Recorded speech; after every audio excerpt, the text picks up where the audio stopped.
The political news cycle is fast, and keeping up can be overwhelming. Trying to find different perspectives worth your time is even harder. That's why we have scoured the internet for political writing from the right and left that you might not have seen.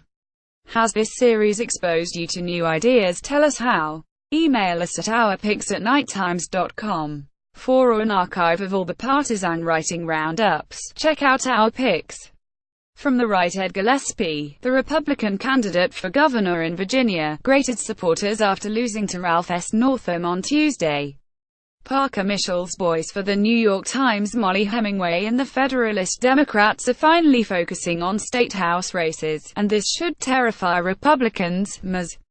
Hemingway acknowledges that everything went Democrats' way in the Virginia election. It was a tidal wave that had a number of causes she points to in her piece, including the weakness of the Republican candidate Ed Gillespie, and the carefully-crafted statewide campaign from the Democratic National Committee. She also warns against pundits who claim that this race is predictive of the 2018 midterms. She admits, however, that for Republicans to hold on to their House majority, they are going to have to make the case for their survival with legislative wins. Read more, ____________ Joel Pollak in Breitbart. It would be more accurate to point out that, once again, the Republican establishment came up short. Over at Breitbart, Mr. Pollak argues that the Virginia election for governor is not so much a repudiation of the president but, rather, a rejection of the establishment.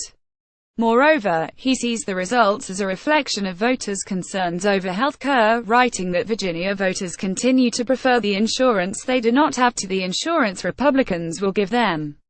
And while he places most of the blame on the Republican leaders Mitch McConnell and Paul D. Ryan, he concedes that when it comes to legislative accomplishment, the buck stops with Trump. Read more, ______________ Jim Geraghty in National Review. Tonight is about as bad as it can get for the GOP. A sense of acute déjà vu from the results across the country 2006 and 2008, according to Mr. Geraghty. Those on the right who blame Mr. Gillespie's establishment ties and those on the left who emphasize his Trump-inspired campaign strategy are both right.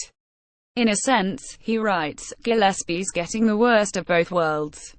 And however you choose to explain his loss, and the Republican Party's statewide losses in Virginia and elsewhere, congressional Republicans and the Trump administration should feel slapped in the face.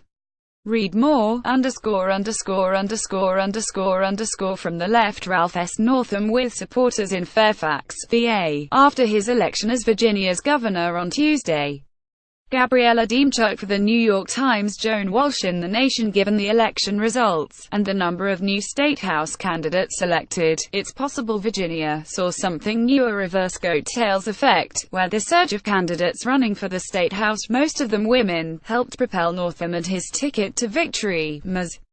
Walsh suggests that we understand Ralph S. Northam's victory as a result of the energy introduced by female and other diverse candidates running for positions in the state house. And while she admits that this reverse coattails theory may not be the whole explanation, for Ms. Walsh one thing is for sure: GOP gubernatorial nominee Ed Gillespie's decision to turn his back on his moderate Republican legacy and run as a race-baiting Trump Republican was a disaster. Read more, ________________ Jamel Bouie in Slate. It is difficult to overstate the magnitude of the Democratic Party's victory. On Tuesday, Mr. Bouie sees lessons in Tuesday's election for all sides. He advises Democratic candidates to ride on the anti-Trump energy that propelled so many into office this election cycle. Moreover, the lesson for Republicans is to learn just how ineffective Trumpism without Trump can be. The strategy, which he defines as just a euphemism for the politics of white identity, is a key to understanding why Mr. Gillespie lost the governorship. Finally, he reminds his readers that the rules of politics still apply, adding that unpopular presidents make for unpopular parties. Read more, ________________ Benjamin Wallace Yules in The New Yorker. The questions now will be about whether even Trump can afford to stay loyal to Trumpism. It is clear to Mr. Wallace Yules that Trumpism without Trump isn't a winning strategy for Republican candidates.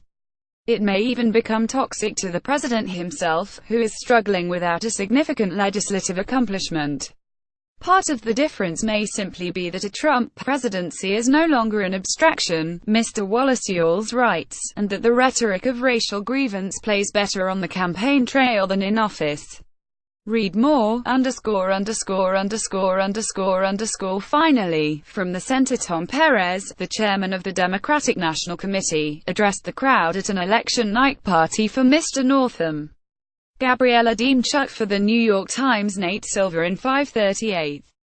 Tuesday's results should have exceeded your expectations for Democrats by all but much, because you should have had high expectations already. Mr.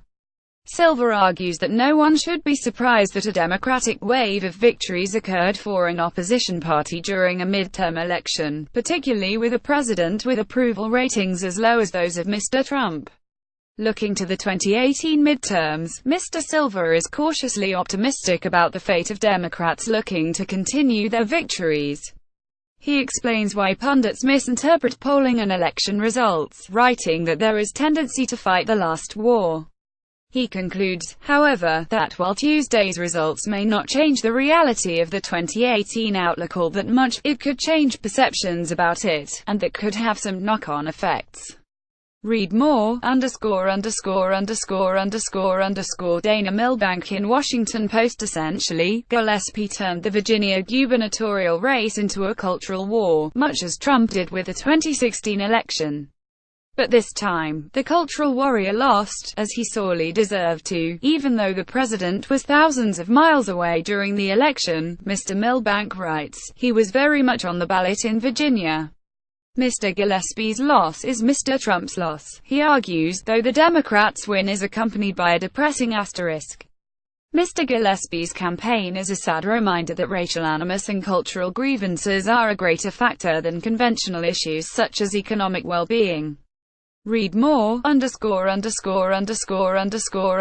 Want the partisan writing roundup in your inbox? Sign up for the morning briefing newsletter of the What We're Reading newsletter.